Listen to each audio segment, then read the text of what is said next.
Baik, adik-adik sekalian, bapak-bapak, ibu-ibu, sambil kita menunggu panitia menyiapkan perlengkapan kajian subuh hari ini, kita uji dulu semangatnya adik-adik.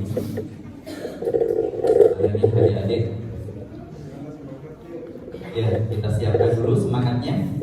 Adik-adik, sekali lagi, adik-adik. Apa kabar semuanya?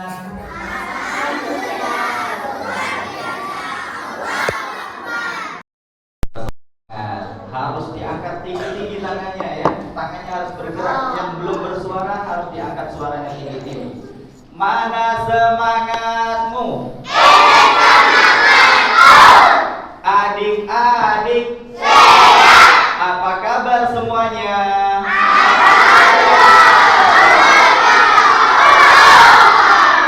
Alhamdulillah. Ini Pak ada yang ngantuk juga ini. Allah. Belum dimulai pengajian subuhnya ini udah ngantuk. Ya, adik-adik, insya Allah ya. Belum dibuka. Assalamualaikum warahmatullahi wabarakatuh. Waalaikumsalam warahmatullahi wabarakatuh. Alhamdulillahilladzi arsala rasulahu bil huda wa dinil haqq liyudhhirahu 'ala dini kullihi wa kafaa billahi shahida. Asyhadu an la ilaha illallah wahdahu la syarika lahu wa asyhadu anna Muhammadan 'abduhu wa rasuluh. Allahumma shalli wa sallim wa barik ala sayyidina Muhammadin wa ala alihi wa ashabihi wa man tabi'ahum bi ihsan ila yaumiddin. Amma ba'd.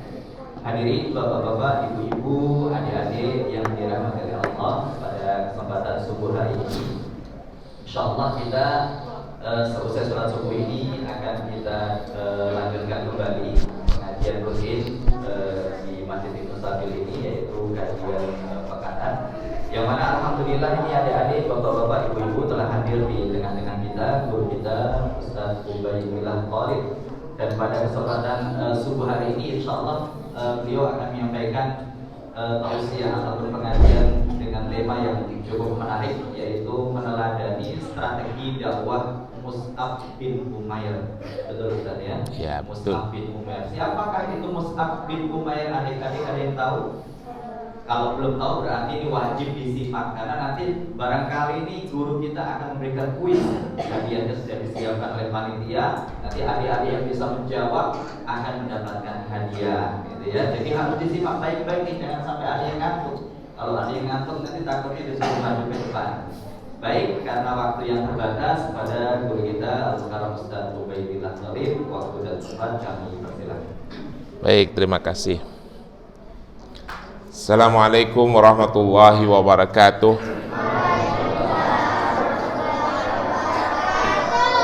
Alhamdulillahilladzi arsala rasulahu bil huda wa dinil haqqi wa dhira 'ala dini kullihi wa kafaa billahi 'alima. Asyhadu an la ilaha illallah wahdahu la syarika lah wa asyhadu anna sayyidina Muhammadan 'abduhu wa rasuluh. Allahumma salli wa sallim wa barik ala sayyidina Muhammadin wa ala alihi wa ashabihi wa man tabi'ahu ila yaumiddin. Rabbi israh li sadri wa yassir li amri wahlul 'uqdatan min lisani yafqahu qawli, amma ba'du. Bapak-bapak, ibu-ibu, anak-anakku sayang, para hadirin sekalian, puji dan syukur kita panjatkan kehadirat Allah Subhanahu wa taala atas semua limpahan nikmat dan rahmat yang diberikan kepada kita. Salawat dan salam semoga selalu tercurah kepada junjungan Nabi besar Muhammad sallallahu alaihi wasallam. Alhamdulillah kita berkumpul di Masjid Ibnu Sabil untuk mengikuti kajian dalam rangka memperkaya pengetahuan kita. Anak-anakku sayang, nanti kalau Pak Ustadz lagi menyampaikan ceramah, Pak Ustadz mau kasih pertanyaan. Siapa yang paling cepat dan paling benar memberikan jawaban, nanti Pak Ustadz kasih hadiah. Hadiahnya langsung, tidak pakai nunggu selesai. Ya, tapi hadiahnya nggak banyak, nggak sebanyak ini. Ini jumlahnya berapa nih? Ada 30? Banyak sekali ya. Nanti kita lihat. Ayo kita mulai dulu, biar cepat. Tema kita kali ini, bapak-bapak sekalian, adalah menteladani strategi dakwah Mus'ab bin Umair. Saudara-saudara sekalian, bapak-bapak, ibu-ibu, anak-anakku sayang, rupanya apa yang dilakukan oleh para ahli komunikasi, para ahli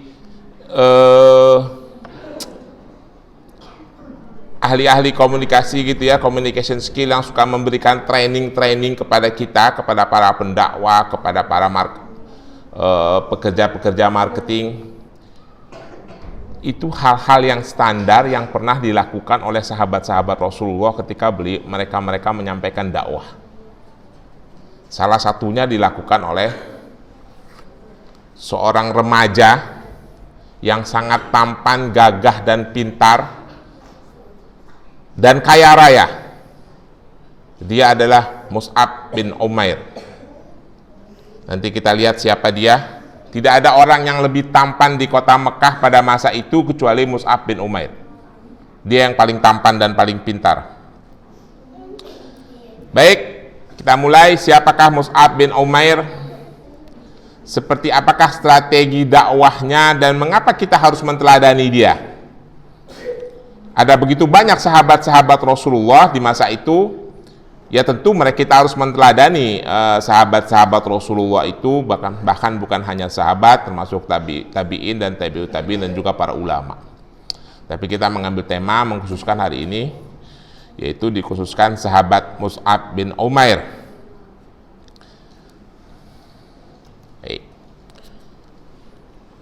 Judulnya, subtema hari ini adalah, pada slide ini adalah hidayah diawali dengan kemauan, diakhiri dengan pengorbanan. Ngeri ya Pak? Awalnya adalah kemauan, akhirnya adalah pengorbanan. Dan memang akhirnya Mus'ab bin Umair berkorban demi dakwah Islam. Akhir daripada pengabdiannya, tawaduknya, dan istiqomahnya dalam mengikuti risalah Rasulullah, berakhir dengan bahagia dalam pandangan kita memilukan, tapi itu adalah akhir dari sebuah kebahagiaan. Mus'ab bin Umair adalah seorang pemuda Quraisy, anak tokoh dan juga sekaligus saudagar kaya dari suku Quraisy yang sangat kaya raya bernama Umair bin Hisham. Ibunya bernama Kunnas binti Malik dari kabilah Bani Abduddar. Jadi di Quraisy itu banyak kabilah-kabilah, banyak suku-suku kecil ya.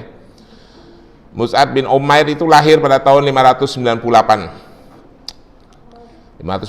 Masehi, waktu itu belum ada Hijriah ya Pak. Dia adalah seorang pemuda yang sangat anak kedua dari Umair bin Hisham, karena orang tuanya kaya raya.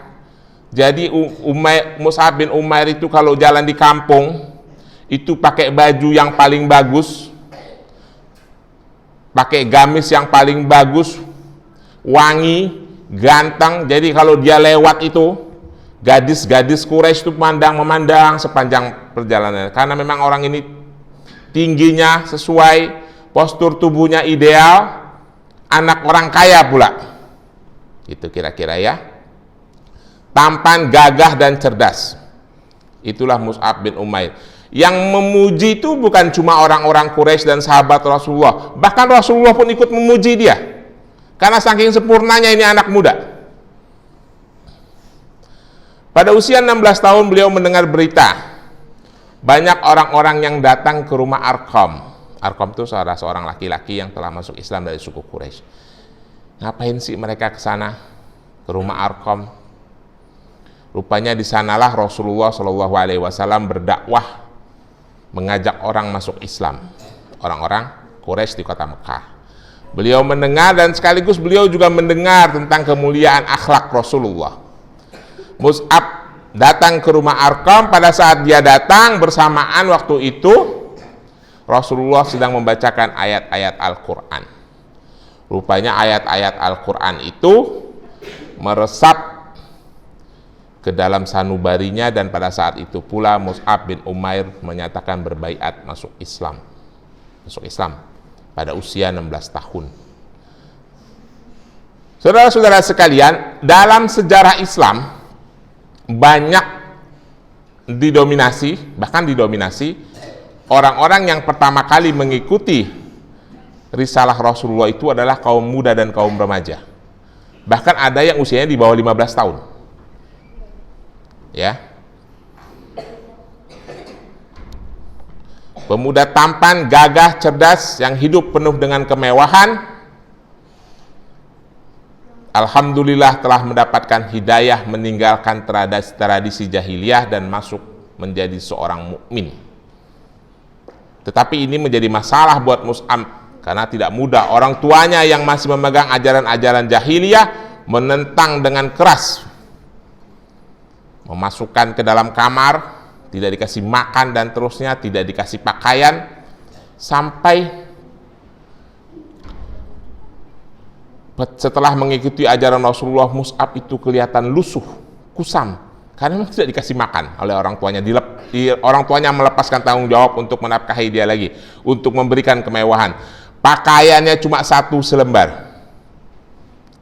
Pada satu masa Rasulullah sedang berdakwah di hadapan kaum muslimin, Mus'ab tampil berbicara, sebagian orang menundukkan mata, menundukkan kepala. Kenapa? Karena tidak tega melihat penampilan Mus'ab yang kusam, lusuh dan sebagainya.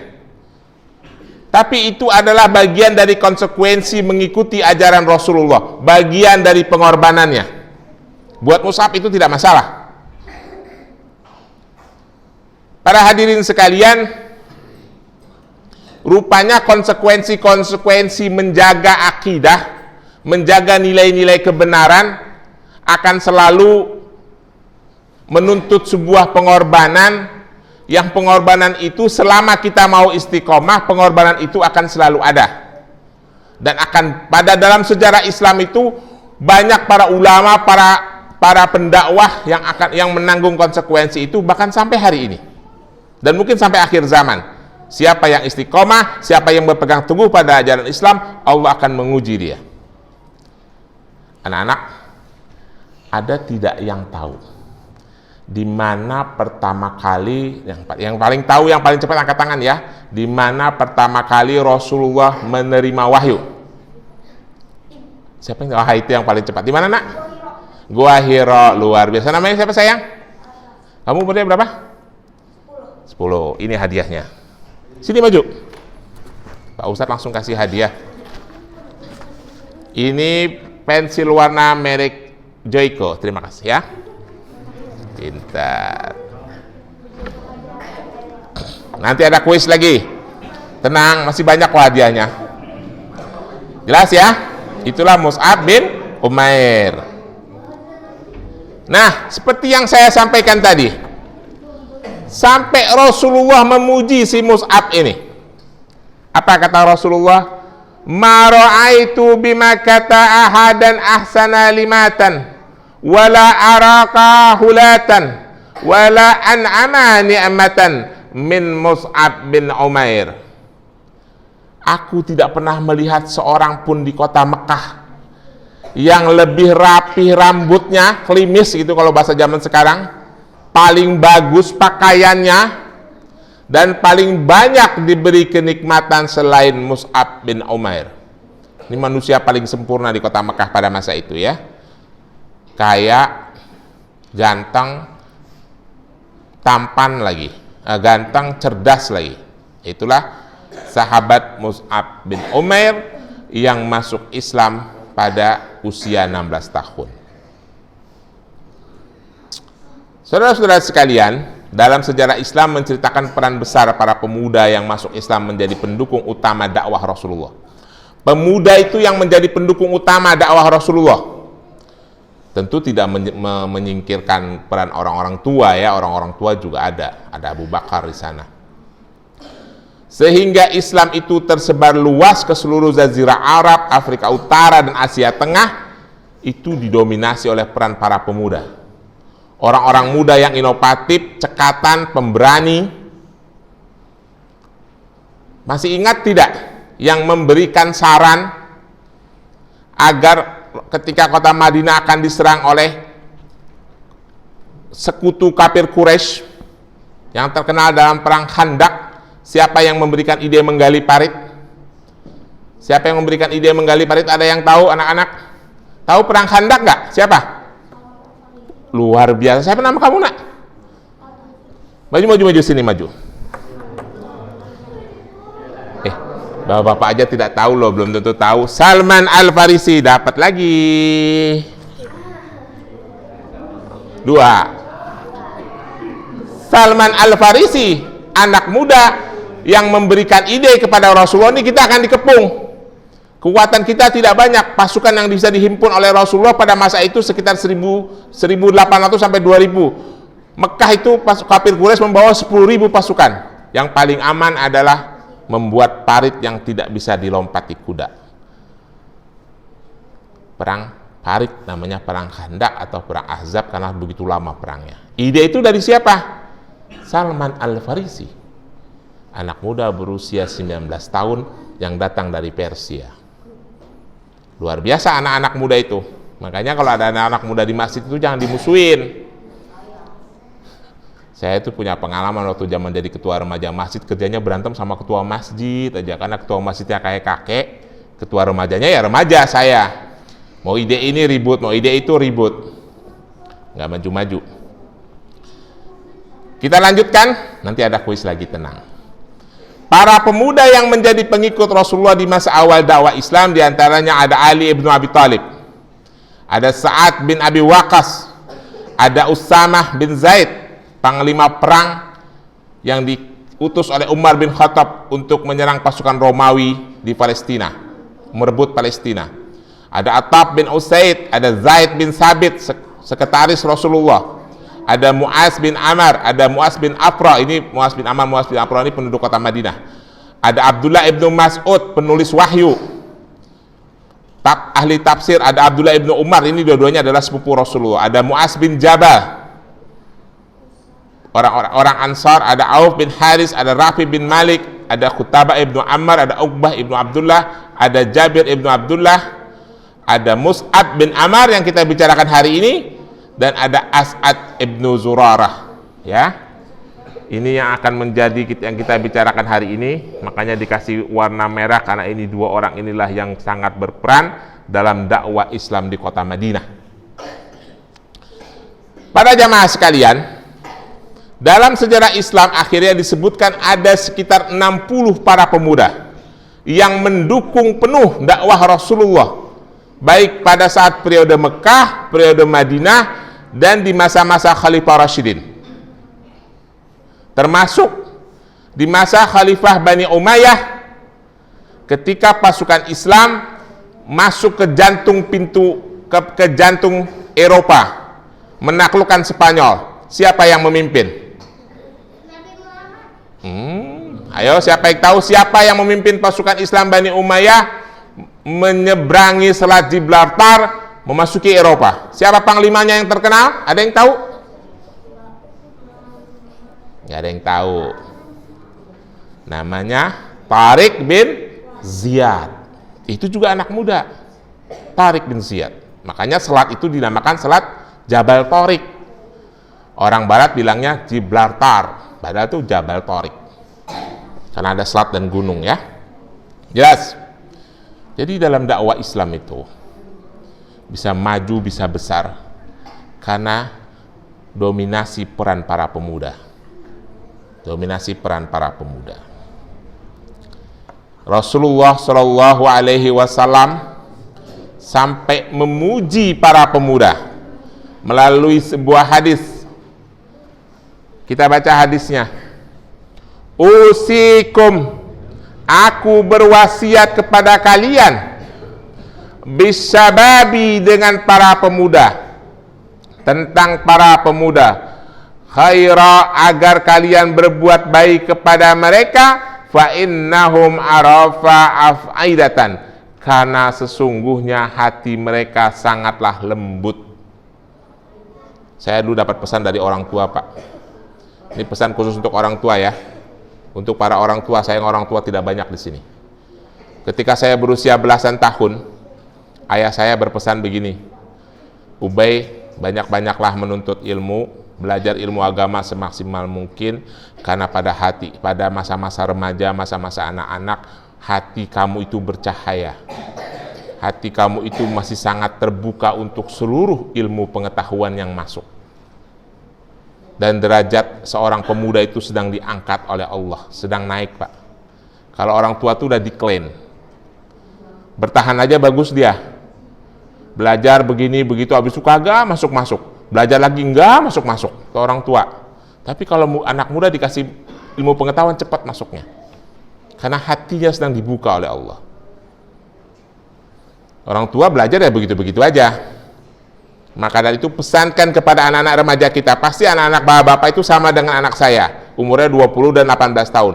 Pesankan kepada mereka untuk banyak-banyak belajar agama, karena itu adalah bekal untuk mereka 20-30 tahun yang akan datang. Kita kembali, Rasulullah bilang, berbuat baiklah kepada mereka karena mereka hatinya lembut. Sesungguhnya Allah mengutusku untuk menyampaikan kabar bergembira dan menyampaikan peringatan kepada manusia. Fakhalafani as-suyukh. Orang-orang tua banyak menentangku dan para pemudalah yang mendukungku. Itu kata Rasulullah. Ketika Rasulullah menyampaikan dakwah di periode Mekah dan periode Madinah, terutama di periode Mekah 11 tahun, itu yang banyak menentang itu kalangan tua. Kenapa begitu? Kita juga kalau mau ngapa-ngapain nih Pak, di masjid, di masyarakat, ngasih ide-ide, yang nentang juga orang tua rata-rata. Kenapa? Karena udah kolot, pemikirannya kagak bisa berubah. Kalau anak muda itu kan siap menerima perubahan-perubahan. Nah, institusi yang ingin maju siap menerima perubahan. Karena sesuatu di dunia ini tidak ada yang abadi kecuali perubahan. Jadi jangan pernah berharap segala sesuatu akan tetap seperti itu. Semuanya berubah. Diri kita juga berubah, makin lama makin tua makin keriput, ya. Para hadirin sekalian, para Rasulullah SAW memuji para pemuda. Bersikap lembutlah kalian semua orang-orang tua kepada para pemuda, karena hati mereka sangat lembut. Bersikap baiklah kepada mereka. Rasulullah memberikan kesaksian, ketika aku menerima tugas dari Allah untuk menjalankan risalah, yang mendukungku adalah para pemuda, yang menentangku adalah kaum tua. Ini bukan menyindir orang tua ya Pak, yang begitu kata hadisnya. Baik, sekarang kita lihat seberapa hebatnya kalau pemuda bertemu dengan pemuda. Nah, kalau pemuda bertemu sama orang tua itu biasanya suka kalis, Pak. Betul tidak? Pemuda kalau mau bertemu sama orang tua itu suka kalis, ngasih ide ini ditolak, ngasih ide itu ditolak, berdebat nggak ada habis-habisnya. Tapi kalau pemuda sama pemuda ketemu tuh encer jadinya. Suka lihat nggak Pak? Pemuda sama pemuda bertemu jadi kafe, ya. Pemuda ketemu sama pemuda jadi angkringan. Zaman sekarang kan begitu. Kalau orang tua ketemunya jadi itu Pak, bunga, jual bunga. Gak mungkin bikin kafe Pak, idenya nggak ada. Ya, yang secara pola berpikirnya simpel Pak. Orang tua itu pola berpikirnya simpel. Anak muda tuh ingin yang luar biasa, yang inovatif. Bercanda loh ini. Baik, Rasulullah melihat potensi besar pada diri Mus'ab bin Umair. Sebuah perpaduan antara kecerdasan, kemampuan berkomunikasi, dan kemuliaan akhlak, serta keteguhan hati mengikuti ajaran Islam. Dan Mus'ab bin Umair ini adalah orang yang daya penerimaannya sangat cepat dalam menerima ajaran-ajaran Rasulullah. Dalam keadaan yang penuh kekurangan, karena sudah diblokade nih sama orang tuanya, udah nggak punya apa-apa, udah susah, bajunya cuma selembar. Mus'ab bin Umair mendapat perintah untuk hijrah ke Habasyi, ke Ethiopia. Tahu kan? Siapa yang tahu raja Ethiopia yang beragama Nasrani tapi melindungi umat Islam? Angkat tangan. Siapa? Raja kurang dikit. Raja ayo angkat tangan dong. Salah. Dikit aja bedanya. Ayo angkat tangan. Siapa? Ya. Itu Habasyi tempatnya, rajanya Najasyi. Pintar, maju kamu sini sayang. Hadiah lagi. Masih ada deh hadiahnya, tenang ya. Nih. Raja Najasyi, Raja Nasrani yang melindungi umat Islam. Sehingga ketika Raja Najasyi wafat, Rasulullah keluar dari kota Madinah memerintahkan kaum muslimin untuk melaksanakan sholat gaib. Ya. Saudara-saudara, ini pesan moral ya. Ini pesan moral. Ini jangan dianggap enteng. Kenapa Rasulullah pertama kali menyuruh umat Islam hijrah ke kota ke Habasyi yang rajanya Nasrani. Bahkan Allah Subhanahu wa taala menyampaikan sebuah firman, kaum yang paling dekat hubungannya dengan kalian adalah orang-orang Nasrani. Bukan berarti kita mencampur adukan akidah kita dengan mereka, tetapi mereka adalah kerabat kita yang masih bisa kita ajak tukar pikiran, masih ajak kita berdiskusi dan sebagainya. Tidak punya rasa kebencian. Kebencian yang luar biasa itu adalah dari kaum Yahudi. Rasulullah memerintahkan Mu'az hijrah ke Habasyi, ke Ethiopia. Waktu itu rajanya adalah seorang Nasrani. Sekembalinya dari Habasyi, setelah peristiwa Baiat Aqabah. Baiat Aqabah itu pernyataan masuk Islamnya penduduk Madinah yang berjumlah 12 orang. Mus'ab diutus oleh Rasulullah untuk mengajarkan penduduk Madinah ajaran Islam. Pada masa itu, di masa itu banyak orang-orang tua yang mungkin menurut pandangan kita lebih pantas menjadi duta Rasulullah. Tapi Rasulullah lebih memilih Mus'ab bin Umair.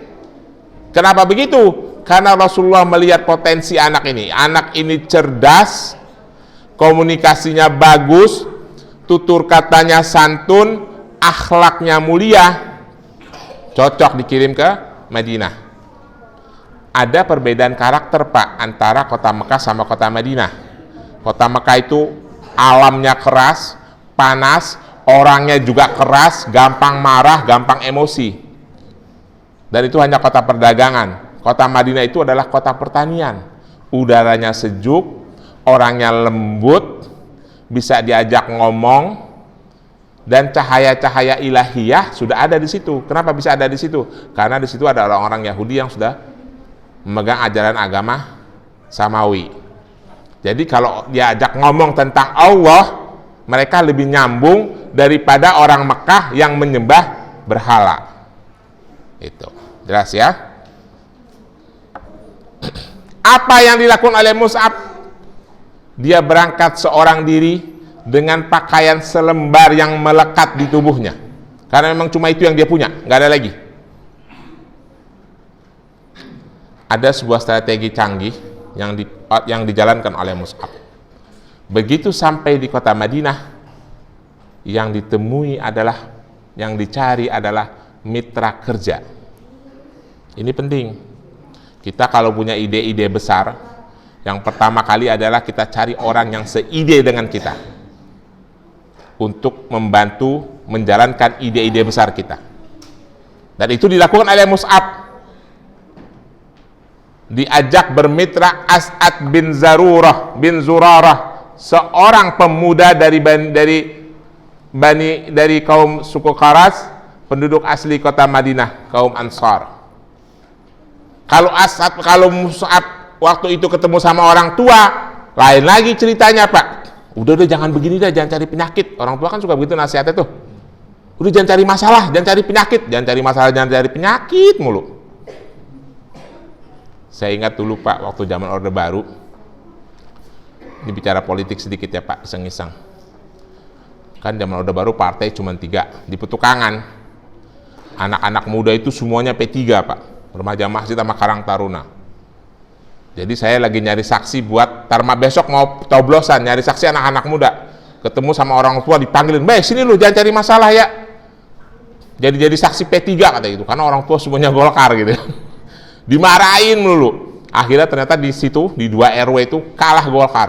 Saya dipanggil Pak Lurah, dipanggil camat, dipanggil LKMD, zaman dulu ada LKMD tuh. Itu orang tua semua itu. Karena anak-anak muda saya kuasain. Ya.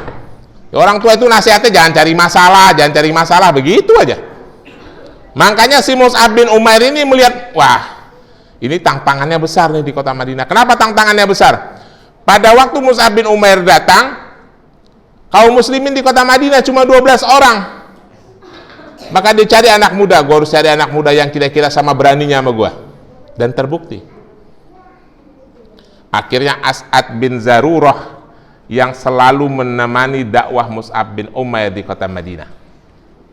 Dalam menjalankan tugas-tugas dakwah di kota Madinah, As'adlah yang membantu. Ketika pertama kali datang di kota Madinah, walaupun sudah dalam keadaan lusuh, Mus'ab bin Umair menunggang kudanya, itu pun membuat warga kota Madinah terpana. Sampai seorang penyair berkata di dalam syairnya, rajulul lam ara misluhu ka'annahu min rajulil jannah.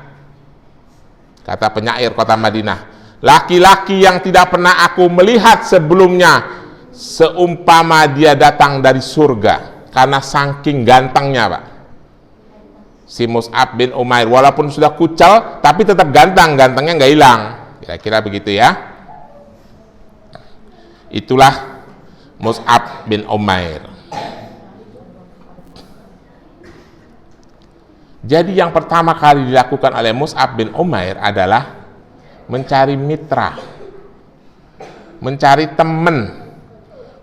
Siapa kira-kira yang akan menjadi pendamping dia untuk menyampaikan dakwah, dan bertemulah dia dengan As'ad bin Zurarah. Ini penting. Kalau kita punya ide untuk memakmurkan masjid, untuk membangun lingkungan, cari dulu teman yang sepaham dengan kita, sehingga energi kita agak terkuras. Kalau cari lawan yang tidak sepaham, energi kita habis terkuras. Untuk berdebat aja nggak ada habisnya. Ini kira-kira misalnya begini, kita beli karpet baru yuk. Misalnya pengurus masjid punya ide, cari orang yang sepaham, yang suka dengan kerapian, suka dengan kebersihan. Jangan yang kagak mau berkorban, ujung-ujungnya energi kita habis buat berdebat. Itu ya. Kalau saya punya prinsip sama teman-teman itu, kita tidak mengelola yang kontra. Nah, yang kontra kita biarin aja, kita hanya mengelola yang pro. Nah, setelah Mus'ab bin Umair mendapat mitra kerja, dia mulai menjalankan strategi dakwahnya. Yang pertama kali dilakukan adalah mendakwahi kalangan masyarakat bawah, kalangan buruh, kalangan pedagang.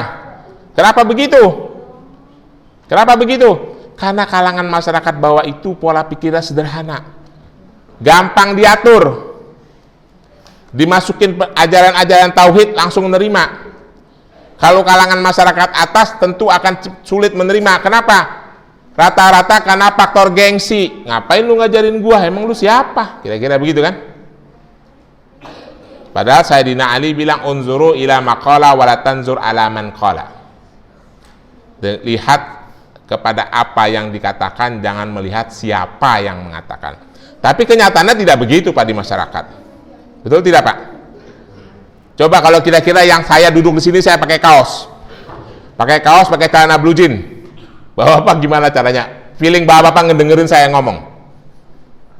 Kan ustadz zaman sekarang itu main keren-kerenan pakaian kan? Kopiahnya keren, baju kokonya kalau perlu dari desainer khusus. Ilmu sih belum tentu ada. Penampilan paling pertama memang. Ya. Padahal bukan begitu, Pak. Sayyidina Ali mengajarkan unzur ala maqala wa la tanzur ala man qala. Lihat kepada isi yang apa yang dikatakan, jangan melihat kepada siapa yang mengatakan. Baik, kita lanjutkan. Setelah kalangan masyarakat bawah dikuasai, Mus'ab bin Umair mulai berdakwah kepada para pemuka-pemuka kabilah, para pemuka-pemuka masyarakat. Para pemuka kabilah yang pertama kali ditemui adalah kabilah Bani Asyal. Pemimpinnya namanya Sa'ad bin Mu'az.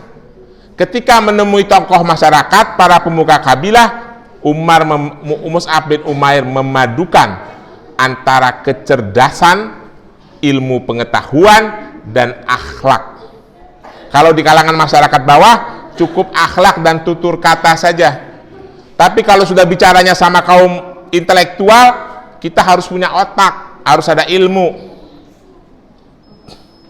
Makanya saya tidak setuju tuh kalau ada statement mengatakan kalau kita mendengarkan dakwah para dai, para tokoh agama, kita lihat perilakunya. Yang kita lihat bukan cuma perilakunya, Pak. Otaknya ada isinya apa kagak? Kalau otaknya kagak ada isinya, dia mau nyampaikan apa kalau dia kagak punya ilmu? Biar kata dia sopan santun juga, kalau nggak punya ilmu kita nggak setuju. Tapi kalau dia punya ilmu tidak sopan santun juga kita tidak terima, kira-kira begitu. Ya. Kiai, ustadz, dai itu harus berilmu. Kalau nggak berilmu dia mau menyampaikan apa? Jelas ya? Di kalangan masyarakat umum, Mus'ab bin Umair mengandalkan akhlak dan tutur kata yang santun. Di kalangan masyarakat intelek, para pemimpin kabilah, Mus'ab bin Umair mengandalkan ilmu pengetahuan, kecerdasan, dan akhlak. Jelas? Kita lihat, pertama kali Mus'ab datang ke kota Madinah, dijumpai kaum muslimin cuma 12 orang, yaitu mereka yang telah berbaiat pada Rasulullah pada peristiwa baiat Aqabah. 1 tahun setelah Mus'ab bin Umair berdakwah di kota Madinah, umat kaum muslimin berjumlah 500 orang. 1 tahun saja Mus'ab berdakwah, dari 12 menjadi 500 orang. Rasulullah berdakwah di kota Mekah 11 tahun, pengikutnya cuma 97 orang.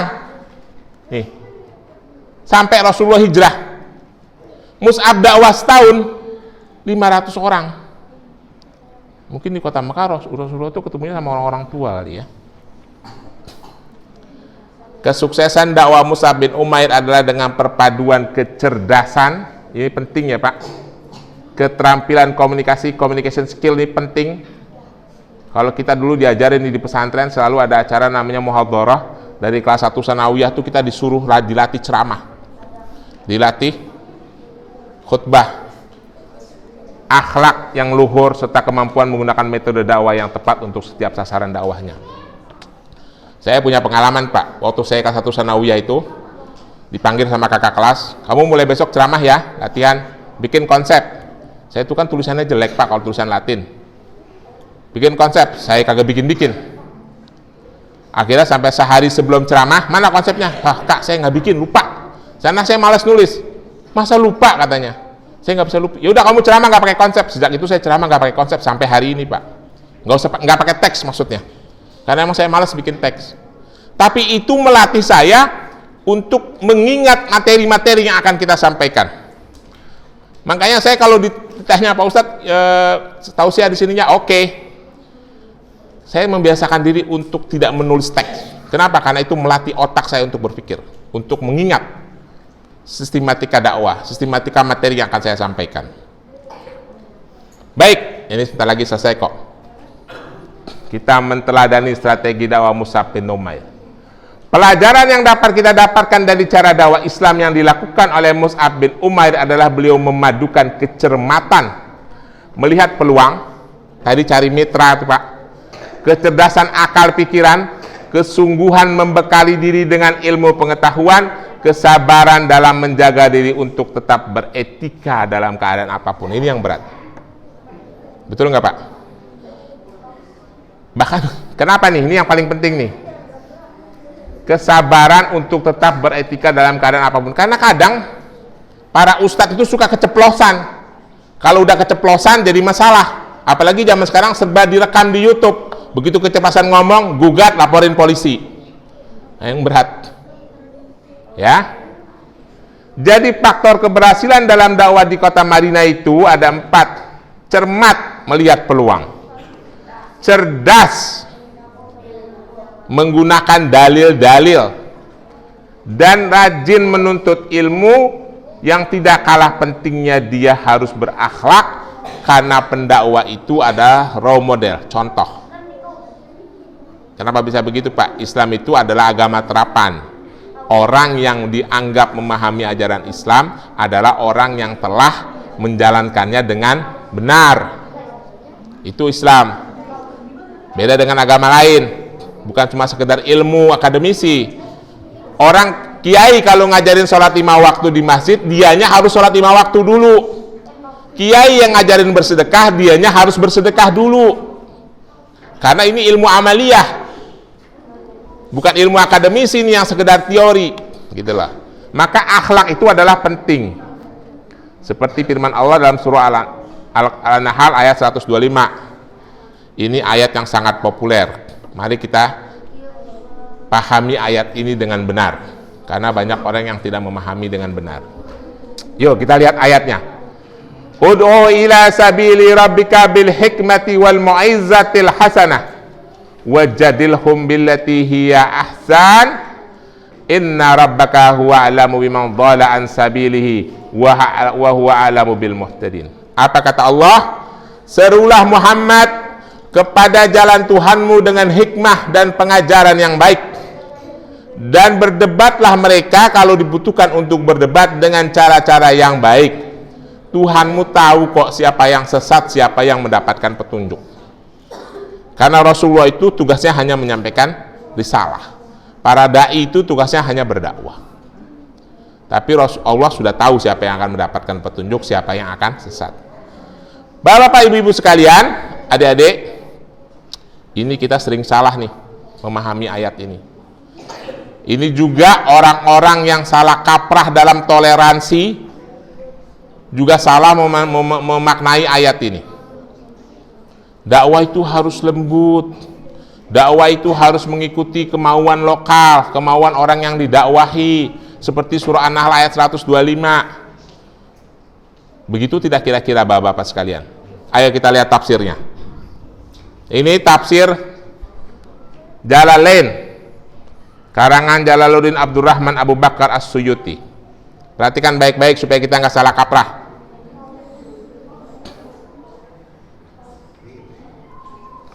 Ud'u Muhammad, serulah manusia, linnasi, serulah manusia ya Muhammad, ila sabili rabbika, kepada jalan Tuhanmu. Apa yang dimaksud?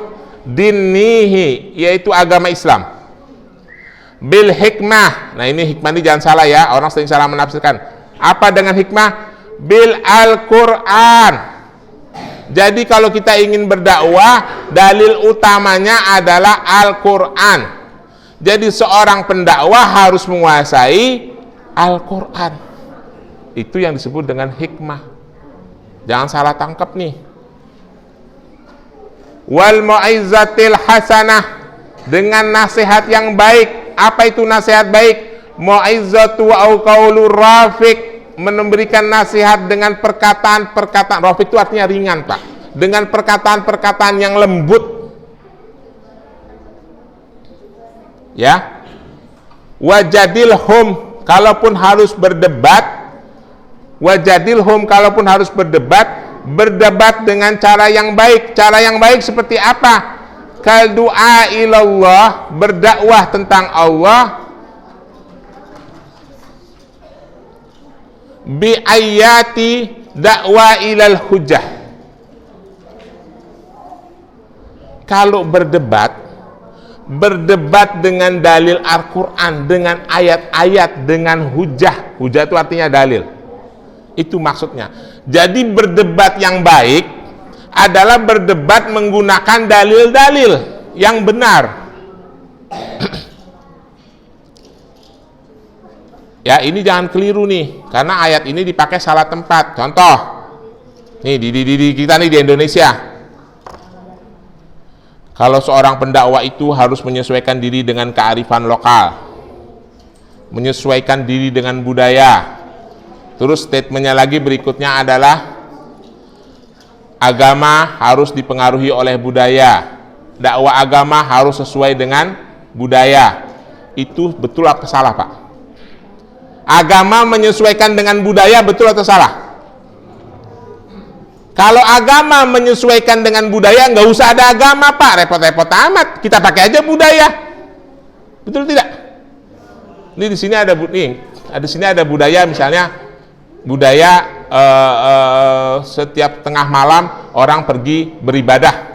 Kalau kita harus menyesuaikan itu, ya udah pakai aja itu. Ngapain pakai ada ajaran agama? Repot-repot amat. Agama itu turun ke muka bumi Allah mengutus seorang Rasul untuk ngebenerin hidup manusia, Pak. Ingat-ingat baik-baik. Untuk ngebenerin hidup manusia yang keliru. Jadi kalau budayanya keliru, budayanya harus disesuaikan dengan ajaran agama. Bukan agama menyesuaikan dengan budaya. Nanti kalau agama menyesuaikan dengan budaya, sedekah bumi boleh. Ya. Pakai sajen boleh, nyembah pohon boleh, nyembah patung boleh, itu kan budaya semua. Yang tidak sesuai dengan ajaran agama harus dihentikan. Itu yang benar. Contoh, waktu Islam turun ke kota Mekah, apa di Mekah itu nggak ada budaya? Ada, Pak. Ada budaya yang baik. Apa itu? Orang-orang Arab suka menjamu tamu. Itu budaya yang baik, diserap oleh Islam. Bahkan Rasulullah memberikan hadis. Ada budaya yang baik, orang-orang Mekah itu menghormati nasab kekeluargaan, itu baik. Tapi ada yang budaya yang tidak baik, orang Mekah suka minum-minuman keras, ya dilarang oleh agama, nggak diserap. Ada budaya yang tidak baik, orang Mekah itu kalau melaksanakan tawaf di Ka'bah sambil bugil telanjang bulat, itu budaya. Apa itu mau diserap jadi ajaran Islam? Kan tidak mungkin. Orang itu yang dilarang kok. Ada budaya yang tidak baik, tradisi yang tidak baik. Orang Mekah itu suka berzinah, tukar-tukar pasangan. Apa itu mau dihalalkan dalam Islam? Ya enggak, memang Islam itu turunnya mau ngancurin yang begitu-begituan. Maka tidak mungkin agama mengikuti budaya. Yang ada adalah budaya menyesuaikan dengan ajaran agama. Jelas ya? Maka dari itu kita jangan tersinggung kalau tradisi dan budaya kita dibilang tidak sesuai dengan tradisi Islam. Kita tinggal cek, bener nggak sih nggak sesuai. Kalau nggak sesuai kita tinggalkan, begitu aja kan gampang. Dulu juga nenek saya suka naruh-naruh cermin, Pak, di pendaringan. Bapak tahu nggak pendaringan, tempat naruh beras? Saya tanya sama nenek saya, ini buat apaan sih, Nek? Buat Dewi Sri ngaca katanya. Saya lempar tempat sampah. Itu budaya, tapi tidak sesuai dengan ajaran Islam. Mana ada Dewi Sri? Apa itu Dewi Sri? Kita nggak kenal, nggak ada dalam ajaran Islam. Itu contoh, ya Pak. Jelas ya. Jadi ini ayat jangan salah pakai nih. Nah ini tafsir berikutnya. Tadi tafsir Ibnu Katsir yang ringan, ini tafsir yang rada berat. Tafsir Ibnu Katsir, karangan Abu Fuda Ismail ibnu Umar ibnu Katsir. Ud'u ila sabili rabbika bil hikmah wal mau'izatil hasanah wajadilhum billati hiya ahsan. Inna rabbaka huwa alamu biman dhalla an sabilihi wa huwa alamu bil muhtadin. Apa dalam tafsir ini dijelaskan? Yaqulu ta'ala amru Rasulullah Muhammad sallallahu alaihi wasallam ayyad'u khalaqa ila Allah bil hikmah. Ibnu Jarir bilang begini, Pak. Wa huwa anzalahu alaihi minal kitabi was sunnah. Nih jelas. Wa huwa ma anzalahu alaihi minal kitabi wa sunnati. Jadi berdakwah dengan hikmah itu maksudnya menggunakan dalil dari Al-Quran dan sunnah Rasulullah. Kalaupun harus menyampaikan nasihat, bernasehat sesuai dengan, nah ini juga penting. Kalau menyampaikan nasihat, menasehati sesuai dengan keadaan pengetahuan si penerima nasihat. Jadi jangan yang pemikirannya sederhana dinasihati dengan dalil-dalil yang tinggi, nggak nyambung. Itu kira-kira gitu ya. Lalu menyampaikan dengan wajahil hasanah, menyampaikan dakwah dengan wajah yang baik, wajah yang berseri-seri dan birafiqi, dengan kata-kata yang lembut, yang ringan-ringan. Ini penting, jangan ustadz itu melotot-melotot, teriak-teriak agak jelas, nggak memberikan simpati. Dalam satu hadis Rasulullah mengatakan, kalian tidak akan bisa memberikan rasa aman dengan hartamu dan kekuasaanmu, tapi bisa memberikan rasa aman bibastil wajahi wa husnil khuluqi, dengan wajah yang berseri-seri, wajah yang ramah dan akhlak yang mulia. Jadi begitu jelas ya Pak penjelasannya. Ketika yang disebut dengan hikmah itu adalah menggunakan dalil Al-Quran dan hadis. Berdebat itu berdebat dengan kata-kata yang lembut dan menyesuaikan dengan pengetahuan si pendengar. Sampai terakhir tuh nggak lama kok. Kesimpulannya adalah berdakwah hakikatnya adalah mentransfer ilmu. Ini penting Pak. Berdakwah itu hakikatnya adalah mentransfer ilmu. Maka apabila kita ingin berdakwah, kita wajib membekali diri kita dengan ilmu. Sekarang ini banyak ustadz dadakan yang kagak punya ilmu. Ya, apalagi yang dikader sama penguasa dan dikader sama media. Gak jelas sama bergurunya di mana, sama kiai mana, di pondok pesantren mana dia menuntut ilmu, tiba-tiba jadi ustadz aja. Jadi hakikatnya berdakwah itu adalah mentransfer ilmu. Maka orang yang ingin berdakwah, dia harus punya ilmu. Dan itu mutlak, nggak bisa ditawar-tawar. Kira-kira begitu yang saya sampaikan, lebih kurangnya mohon maaf. Barakallahu li walakum. Wassalamualaikum warahmatullahi wabarakatuh. Ngomong-ngomong hadiahnya masih ada 2 ini. Nanti Kapatur Rahim aja yang bagiin deh. Ya. Baik, alhamdulillah. Untuk menambah keberkahan acara pengajian subuh hari ini, mari kita tutup bersama-sama majelis ini dengan membaca doa kafaratul majelis. Adik-adik duduk semuanya duduk dulu karena adik-adik belum bubar. Jadi bapak-bapak dulu yang keluar, maksudnya yang meninggalkan masjid, baru nanti adik-adik karena adik-adik masih ada acara. Adik-adik yang belum duduk, duduk. Ayo duduk. Ayo, biar segera ditutup ini. Ya, mari bersama-sama adik-adik, bapak-bapak, ibu-ibu, kita tutup dengan membaca doa kafaratul majelis. Subhanakallahumma wa bihamdika asyhadu an la ilaha illa anta astaghfiruka wa atubu ilaik. Demikian, assalamualaikum warahmatullahi wabarakatuh.